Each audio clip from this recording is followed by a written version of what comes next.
이 시간에는 하나님의 나라를 고대하라라는 제목을 가지고 함께 말씀 나누도록 하겠습니다. 일주일 사이에 참 많은 일들이 일어났습니다. 아마 시간이 지나면 역사 교과서에 다 기록될 그런 이야기들입니다. 계엄 선포를 네이버에서 보고 가짜 뉴스인 줄 알았어요. 계엄을 할 일이 있나. 그래서 우리 아들을 공부하는 아들을 불러다가 야, 빨리 TV 뉴스 봐라. 너도 이 역사의 현장에 함께 있었다. 이렇게 얘기를 했었 기억이 납니다. 대통령께서 비상계엄을 선포했고 또 몇 시간 만에 국회에서 그 비상계엄이 해제되었고 또 대통령 탄핵안이 발의되었고 부결되었고 이런 일들이 정말 눈 깜짝할 사이에 그 일주일 사이에 다 지나갔습니다. 이 각각의 사건들이 어떻게 결정되고 선택되느냐에 따라서 국가와 국민의 삶을 송두리째 바꿔놓을 수 있는 그런 결단들이었습니다. 모든 결단들이.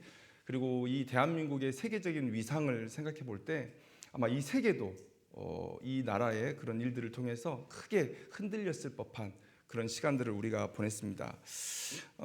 국민들 저마다의 정치적인 견해가 있을 것이고 또 그래서 그 과정 속에서 어떤 사람들은 안도의 한숨을 내쉬는 분들도 있을 것이고 또 어떤 사람들은 분노로 잠을 설칠 수도 있었을 것이라 생각이 듭니다.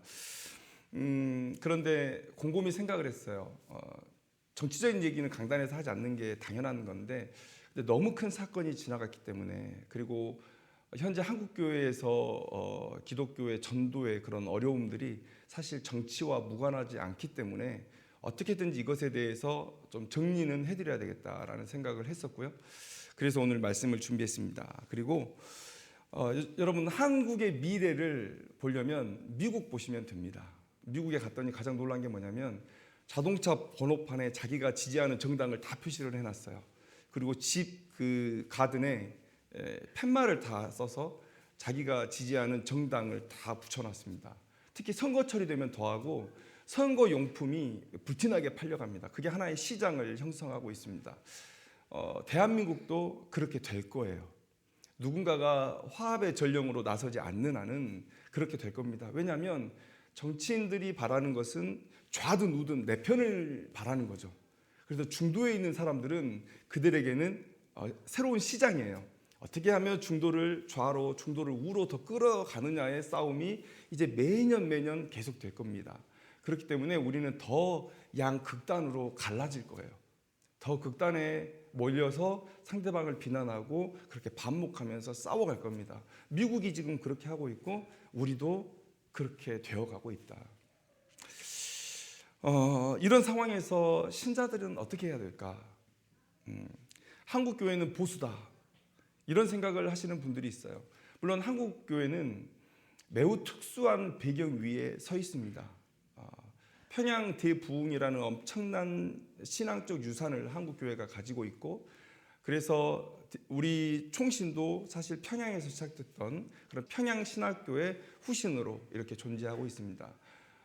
전국에 있는 많은 사람들이 평양 대부흥을 경험하기 위해서 자기 먹을 것을 싸들고 며칠을 걸어서 평양에 갔고 평양의 영성을 받아들였는데 우리가 예상치 못한 그런 분단을 경험하게 됐고 북쪽에 있는 많은 신자들이 남쪽으로 내려오면서 공산주의에 대한 그런 막대한 피해를 안고 내려온 겁니다.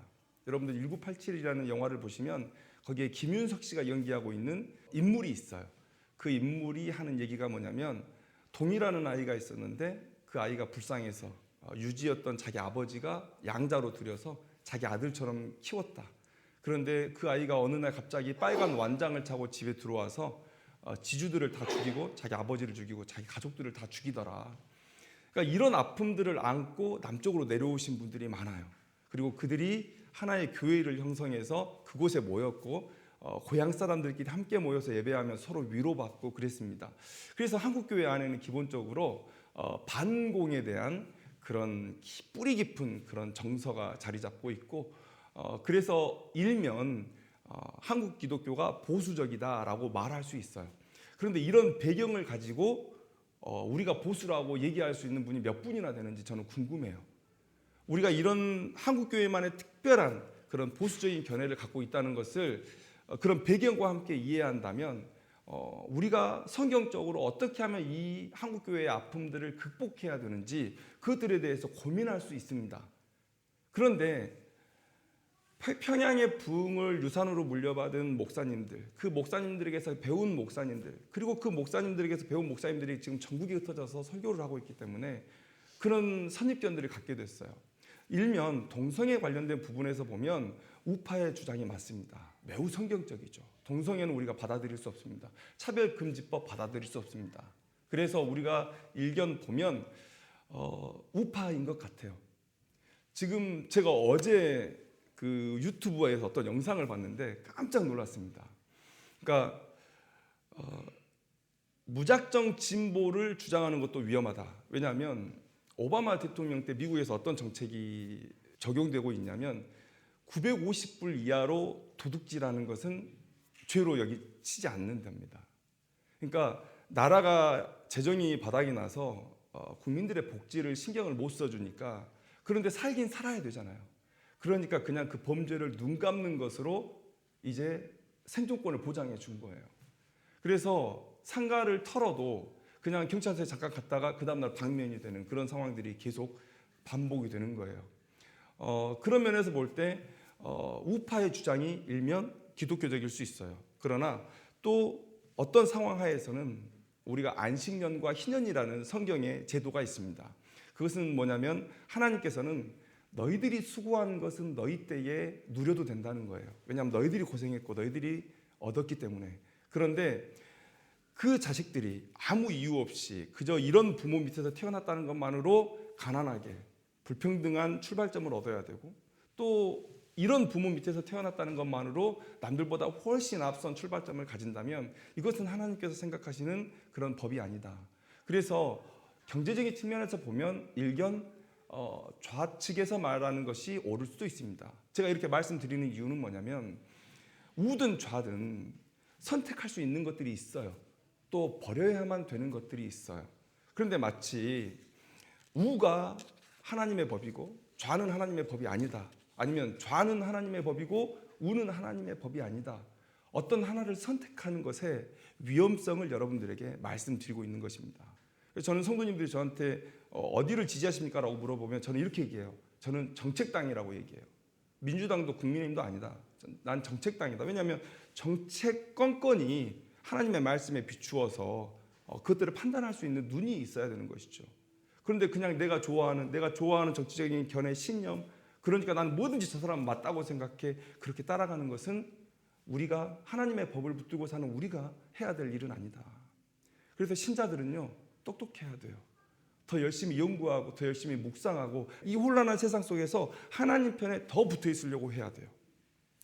자, 오늘 본문을 보시면 이스라엘 백성들이 사무엘에게 찾아와서 왕을 요구합니다. 그런데 사실 사무엘은 이 요구에 뭐 말을 할 게 없는 사람이에요. 왜냐하면 이 이스라엘 백성들이 왜 사무엘에게 왕을 요구하냐면 사무엘은 너무나 완전한 사사예요. 너무나 완전한 선지자예요. 사무엘이 계속 다스린다 그러면 누구도 반대하지 않을 거예요. 그런데 그 아들들을 보니까 망나는 거예요. 망나니. 그래서 과거에 있었던 그런 아픔의 시간들을 다시 경험할 게 두려운 거예요. 사무엘 이전에 엘리 사사와 그 아들들의 홈리와 비느하스의 죄악을 그들이 받고 그리고 그로 인해서 그들이 영적으로 매우 혼미한 상태에 있었고 하나님의 저주 가운데 있었다는 것을 그들이 알아요. 사무엘 때 이스라엘이 회복되어 가는가 했더니 그 아들들이 또 홈리와 비느하스의 짓을 하고 있는 거예요. 그러니까 이렇게 해서는 안 되겠다라고 왕을 요구합니다. 그런데 이스라엘 백성들이 하나 크게 착각한 것은 뭐냐면 사무엘이 다스리는 게 아니었어요. 그 아들들이 다스리는 게 아니었어요. 이스라엘은 왕이 없습니다. 왜냐하면 하나님께서 직접 통치하시는 나라이기 때문에 그래요. 온 민족 가운데 유일한 민족, 하나님께서 직접 통치하시는 민족이 이스라엘이었어요. 근데 이스라엘 백성들은 그걸 몰랐죠. 사무엘이 하나님의 뜻에 합당하지 않으면 엘리를 버리시고 사무엘을 택했던 것처럼, 홈리와 비느하스를 버리시고 사무엘을 택했던 것처럼 하나님은 또 다른 하나님의 일꾼을 세워서 이스라엘을 하나님의 법으로 다스리려고 했을 거예요. 그런데 이 이스라엘 백성들은 지금 당장 두려운 거예요.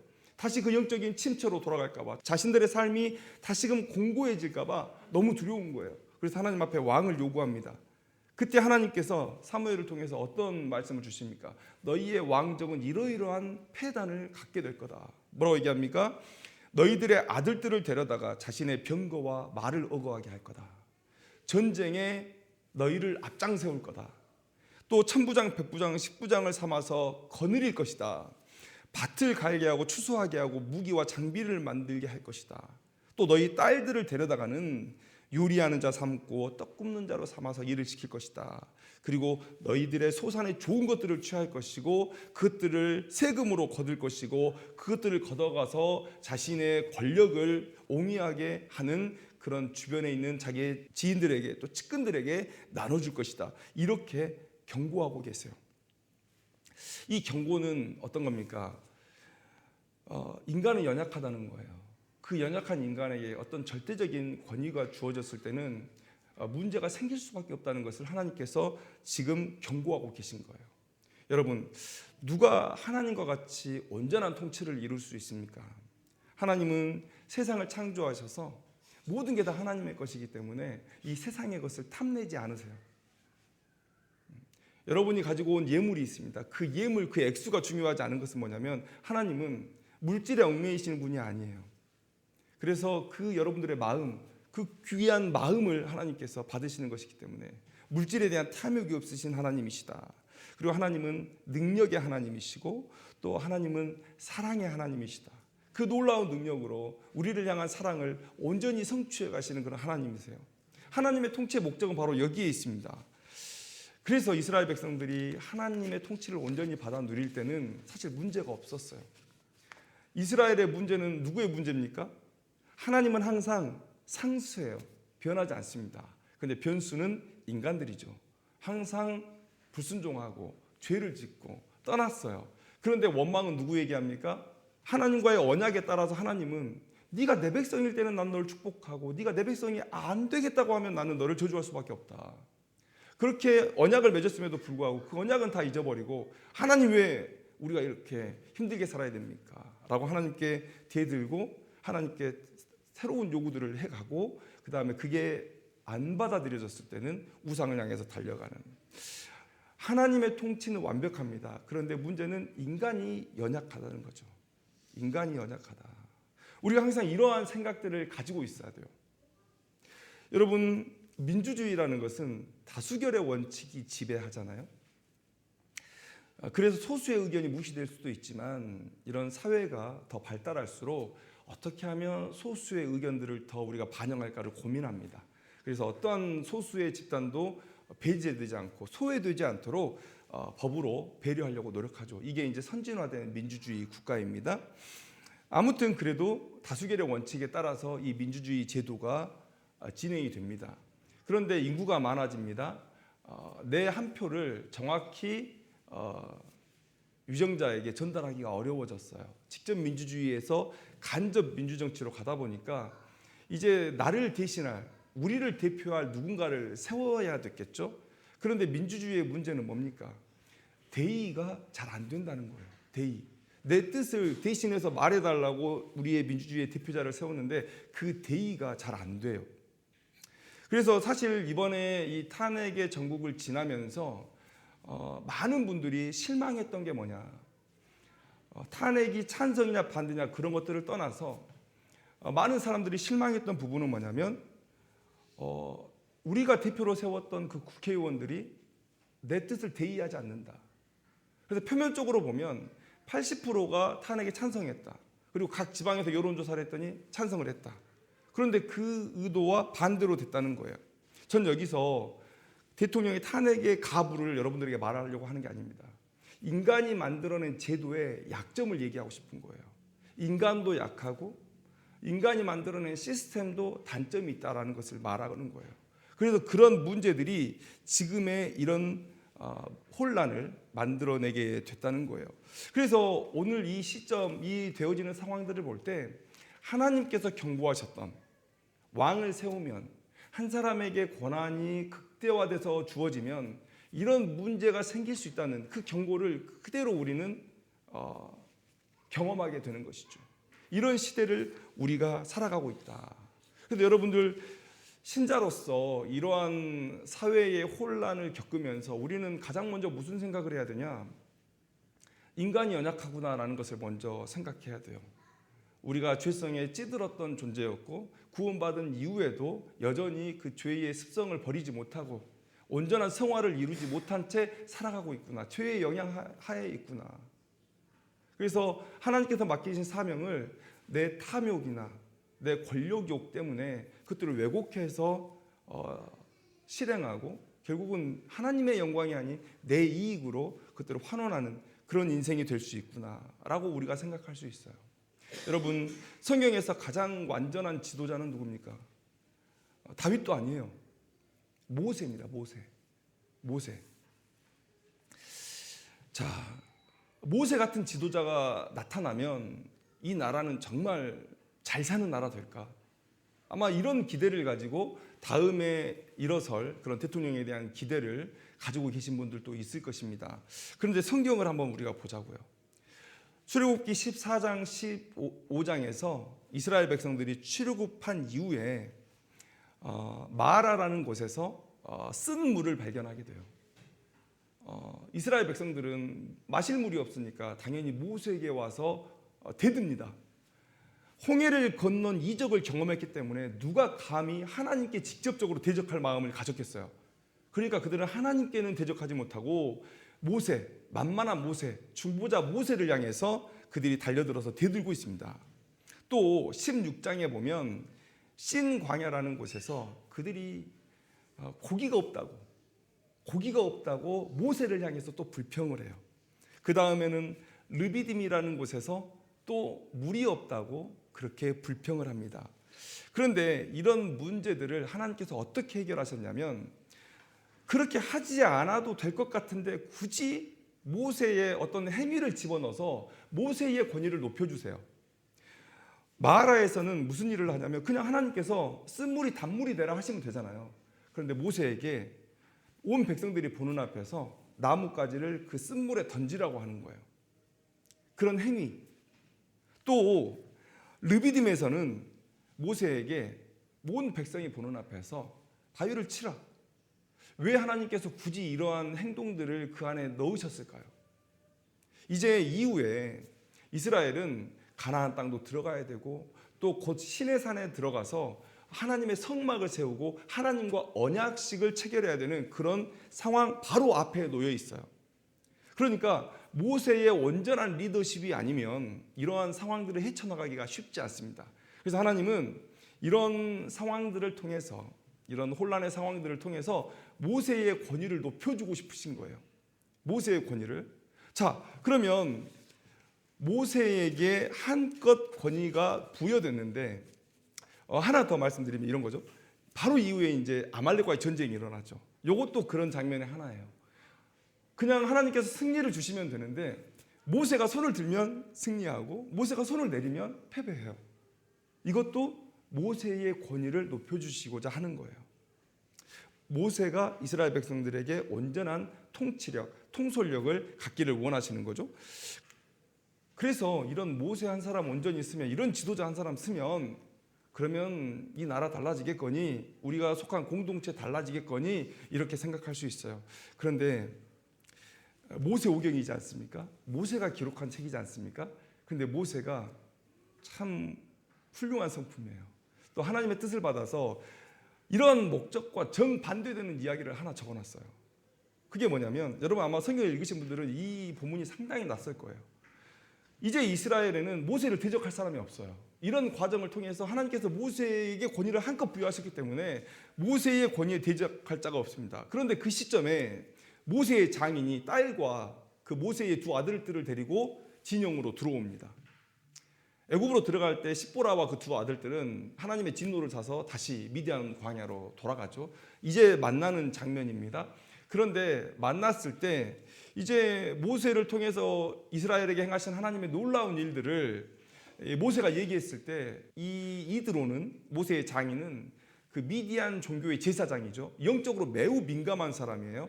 그 모세의 증거를 들었을 때에 하나님의 위대하심을 깨달은 거예요. 그래서 자기가 하나님께 이 제사 제물을 드리고 함께 기뻐하는 그런 시간들을 갖습니다. 그런데 그 다음 날 아침이 됐어요. 모든 백성들이 모세 앞에 줄을 쫙 서 있는 거예요. 엄청나게 많은 숫자의 사람들이. 근데 이드로가 그것을 보고 뭐라고 얘기합니까? 옳지 못하다. 옳지 못하다. 감히 모세에게, 아마 이 말을 모세 옆에 있는 누군가가 들었다면 깜짝 놀랐을 겁니다. 모세에게 이런 말을 할 수 있다니. 그러고 나서 그 뒤에 뭐라고 얘기합니까? 내가 내게 방침을 가르치겠다.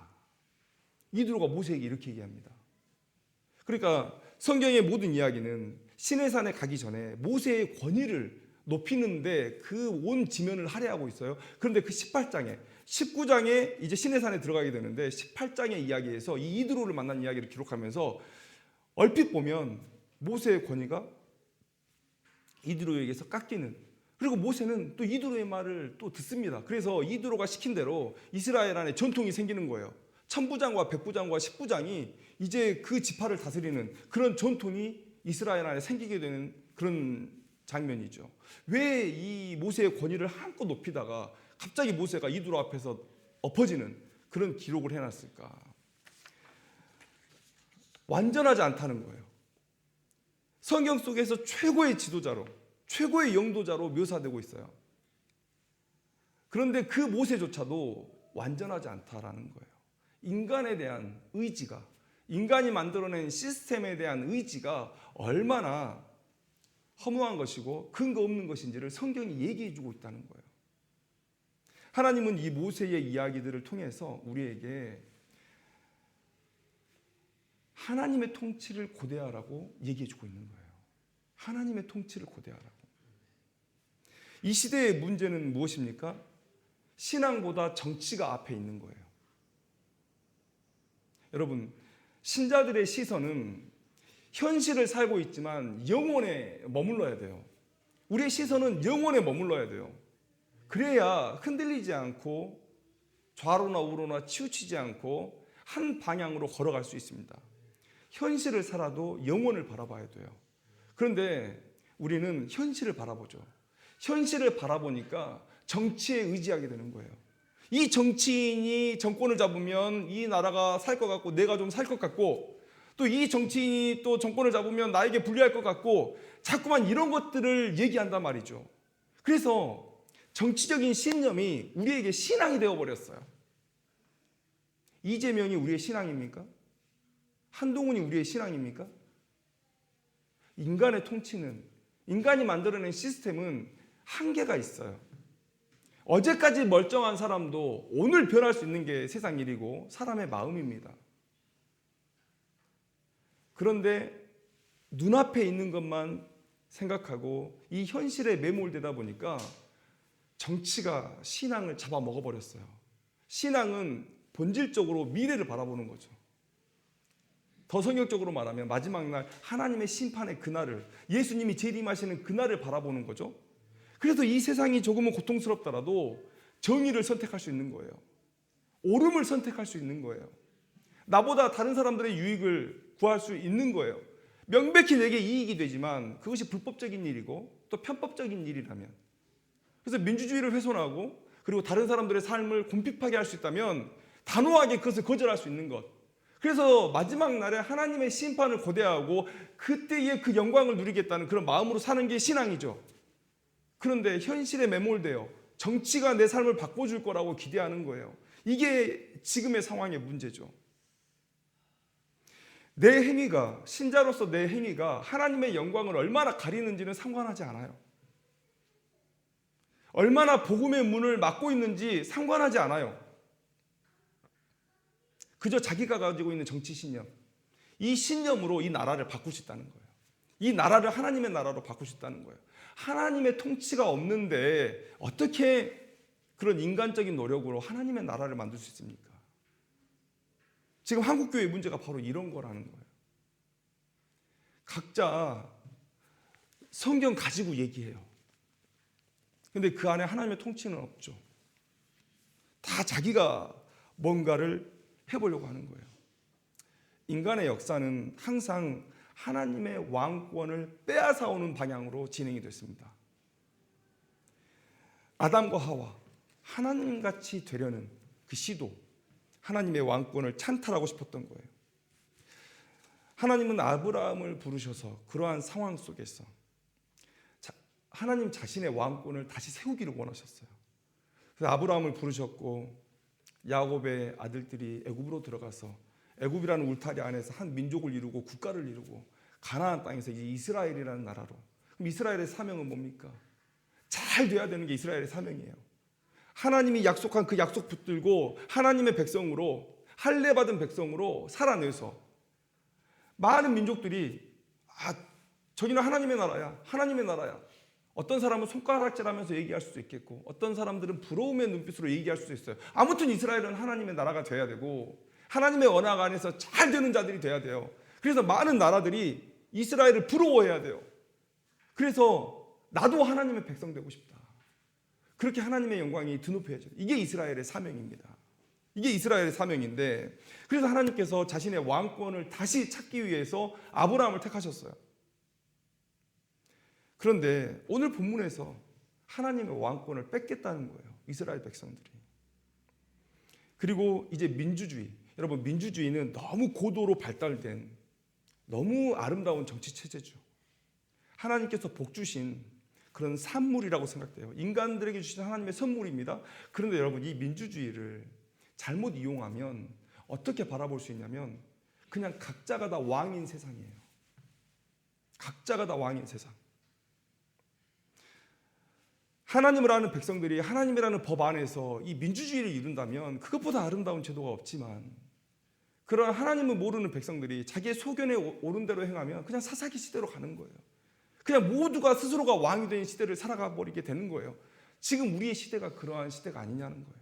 하나님의 법은 사라지고 우리의 신앙은 사라지고 정치가, 어떤 경제정책이, 복지정책이 나를 살릴 거라는 그런 시대. 인간의 역사는 항상 하나님의 왕권을 빼앗는 방향으로 진행이 됐지만 하나님은 항상 자신의 왕권을 다시 찾는 방향으로 이 역사를 이끌어 가세요. 왜요? 그게 우리에게 복이니까. 아까 말씀드렸잖아요. 하나님은 탐욕이 없으신 분이에요. 우리에게 모든 걸 다 주고 싶으신 분이에요. 그런데 그런 분이 우리를 사랑해요. 그런데 그런 분이 능력이 있어요. 하나님의 통치에 온전히 자신의 삶을 내어 맡길 때 우리가 가장 복된 겁니다. 그래서 하나님은 우리를 사랑하시기 때문에 자꾸만 우리에게서 통치권을 가져가려고 하세요. 어린아이에게 운전대 맡기면 안 되잖아요. 어린아이에게 칼 쥐어주면 안 되잖아요. 하나님께서 운전하시겠다는 거예요. 안전하게 너희들을 보호해서 목적지까지 데려가겠다는 거예요. 그런데 그걸 자꾸 뺏어요. 이사야서 2장 2절 3절 말씀에 이런 말씀이 기록되어 있어요. 말이래 여호와의 전에 산이 모든 산 꼭대기에 굳게 설 것이요 모든 작은 산 위에 뛰어나리니 만방이 그리로 모여들 것이라. 많은 백성, 이스라엘 백성이 아닌 민족까지 포함하는 것입니다. 많은 백성이 가며 이르기를 오라 우리가 여호와의 산에 오르며 야곱의 하나님의 전에 이르자. 그가 그의 길을 우리에게 가르치실 것이라. 우리가 그 길로 행하리라 하리니 이는 율법이 시온에서부터 나올 것이요 여호와의 말씀이 예루살렘에서부터 나올 것입니다. 율법, 하나님의 말씀은 곧 법이죠. 통치 수단이죠.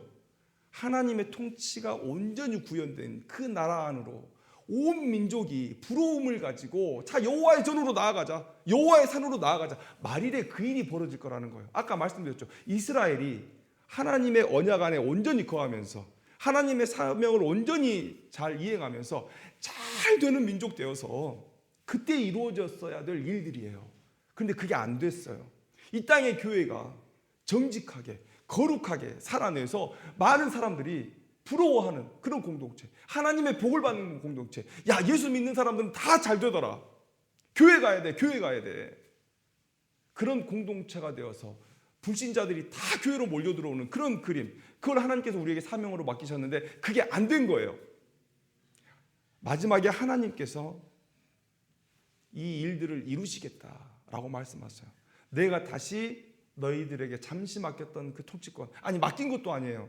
이스라엘에게 왕이 있었지만 하나님은 이스라엘 왕에게 뭘 시키셨습니까? 네 거야, 네 마음대로 다스려. 그러다가 나중에 나한테 줘. 이게 아니었죠. 하나님은 자기의 법대로 다스리는 왕을 원하셨던 거예요. 한 번도 자신의 왕권을 주신 적이 없어요. 그런데 인간이 항상 하나님에게 발악을 했죠. 근데 하나님께서 이 말일에 하나님의 온전한 통치를 이루실 거라고 우리에게 말씀하고 있는 거예요. 여러분, 이 혼란한 시간들을 지나면서 우리가 어떤 생각을 해야 됩니까? 여러분, 정치하세요. 어떻게 정치가 없을 수 있습니까? 우리는 다 정치하는 사람들이에요. 저도 정치적 견해가 있습니다. 여러분들도 다 정치적 견해가 있을 거예요.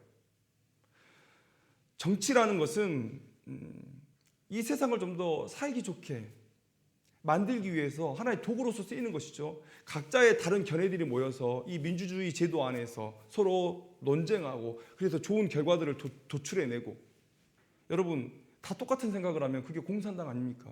전체주의 아닙니까? 그러면 안 되는 거잖아요. 여러분, 우리 다 정치해야 돼요. 그런데 여러분, 본질을 잃지 말아야죠. 본질을 잃지 말아야죠. 디모데전서 2장 2절 말씀에 사도 바울이 이렇게 얘기하고 있습니다. 임금들과 높은 지위에 있는 모든 사람을 위하여 하라. 기도하라는 얘기예요. 간구하라. 이는 우리가 모든 경건과 단정함으로 고요하고 평안한 생활을 하려 함이라. 여러분 한번 생각해 보세요. 사도 바울은 무엇이 본질이라고 얘기하고 있습니까? 이 세상의 정치 체제가 본질입니까? 그래서 그들이 잘 되라고 기도하라는 겁니까? 아니요. 그들은 도구예요. 도구. 하나님의 영광을 드러내는 도구. 그럼 본질은 뭡니까? 우리의 믿음이에요. 신앙이에요. 하나님의 통치예요. 하나님의 나라예요. 그래서 뭐라고 얘기합니까? 그들을 위해서 기도해. 그런데 어떤 목적을 가지고 있습니까? 모든 경건과 단정함으로 고요하고 평안한 생활. 신자들이 하나님을 마음껏 예배하고 경배하고 복음 전하고 그렇게 하나님의 나라가 확장되어가는 일들을 위해서 그런 수단들이 필요한 거예요. 여러분, 사도 바울이 어떻게 그렇게 열심히 전도하러 다닐 수 있었습니까? 로마라는 나라 때문이었어요. 로마가 기독교를 박해하기도 했지만 로마의 도움을 무지하게 받았습니다. 헬라어로 모든 언어가 통일된 거예요. 언어가 통일됐으니 복음 전하기 얼마나 쉽습니까? 그 다음에 로마의 치안 너무 훌륭하죠. 그 다음에 로마가 깔아놓은 도로 얼마나 훌륭합니까? 이런 일들을 위해서 우리가 기도할 수 있는 거예요. 하나님의 영광을 위해서 기도할 수 있는 거예요. 본질은 뭡니까? 하나님의 통치를 고대하는 거예요. 인간 세상을 기대하는 것이 아니라 우리의 신앙이 먼저라는 거예요. 우리는 아직 이미와 아직 사이를 살고 있다고 얘기해요. 예수님의 초림으로 사단 마귀의 허리가 부러졌어요. 어떤 힘도 우리 쓰지 못합니다. 그런데 마지막으로 발악하고 있는 거예요. 그래서 이미 하나님의 승리는 선포되었지만, 이미 확정적이지만, 그러나 아직 재림의 때까지 우리가 싸워야 될 싸움이 존재하고 있는 거예요. 이미와 아직 사이를 우리가 살아가고 있다. 예수님 우리에게 말씀하셨어요. 너희는 가서 모든 민족을 제자로 삼아라. 예수님께서 오셔서 무슨 일을 하셨습니까? 제자는 예수님의 삶을 따라가는 사람 아니에요? 예수님이 오셔서 무슨 일 하셨죠? 병자를 고치고 귀신을 쫓아내고 죽은 자를 살렸어요. 이건 뭡니까? 하나님께서 통치하시는 나라에는 이런 일들이 없어요.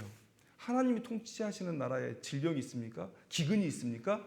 사망이 있습니까? 귀신이 있습니까? 없어요.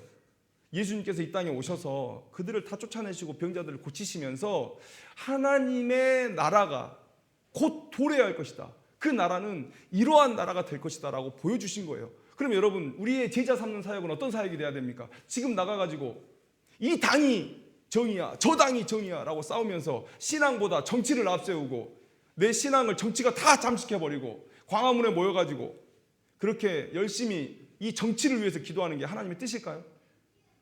그렇지 않다는 거예요. 내 삶의 자리에서 하나님의 통치를 구현해내는 것, 그리고 더 나아가서 완전한 통치, 우리를 복되게 하는 완전한 통치는 마지막 날에 있을 것이다 라는 그런 기대를 가지고 우리도 위로를 받고 다른 사람들에게도 그 위로를 전해주는 사람이 돼야 되잖아요. 아니, 교회 때문에 사람이 상처받고 교회 때문에 망하면 됩니까? 그게 답답한 거예요. 왜 교회가 나가가지고 왜 그렇게 정치적 구호를 내세웁니까? 우가 됐든 좌가 됐든 왜 그렇게 하는 거죠? 둘 다 잘못된 거예요. 아까 말씀드렸잖아요. 이 세상은 계속해서 반목으로 갈 거라고. 정치인들이 가만두지 않는다니까요. 중간에 있는 사람들을. 정치하는 것으로 밥 벌어먹고 사는 사람들은 중도가 있으면 안 돼요. 그럼 돈이 안 돼. 계속 양극단으로 끌어당길 거예요. 우측에서 일하는 사람들이 좌측을 미워할 거 아니에요. 이 사람들이 있으니까 이 사람들이 돈을 벌기 때문에 그들은 이 사람들을 미워하지 않습니다. 그냥 같이 먹고 사는 거예요. 그 대신에 그 중간에 껴있는 국민들만 서로 헐뜯고 싸우고 그들의 도구가 돼서 싸우는 거예요. 그런데 그런 상황 속에서 이 땅의 교회가 하나님의 위로를 가지고 그 사람들에게 위로를 전하고 하나님의 소망을 붙들고 소망을 얘기해야 되잖아요. 얼마나 복음 전하기 좋은 때입니까? 다 상처받아 있는데.